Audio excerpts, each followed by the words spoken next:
The Quinnipiac Magnet School is one of two that has been deemed unsafe to reopen by the New Haven Health Department.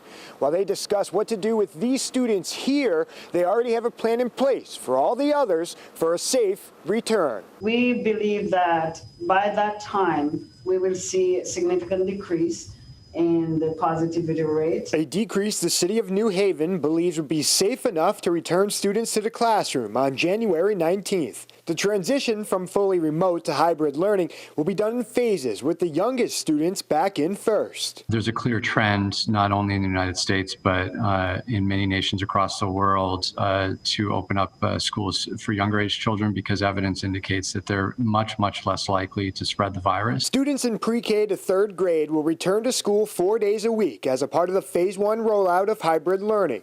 Grades 4 and 5 will be in 2 days a week, while grades 6 through 12 will remain remote. Although not all schools were deemed safe enough to reopen. Both Quinnipiac and West Fork would just need a vast amount of resources to try to get the schools ready to reopening. Inspections by the city's COVID-19 task force concluded that major issues with the ventilation would keep the Quinnipiac STEM Magnet School and West Rock Stream Academy closed. Virtual meetings will be held with parents Tuesday to discuss plans for their children. It includes options for in-person and remote learning. Discussions have already been had with staff at both schools about continuing to teach online or at other schools in the city.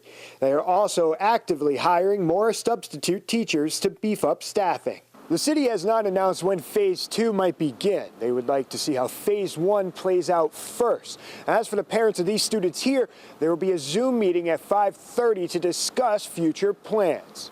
You can find the link for that Zoom meeting on the Fox 61 website. In New Haven, Dave Puglisi, Fox 61 News.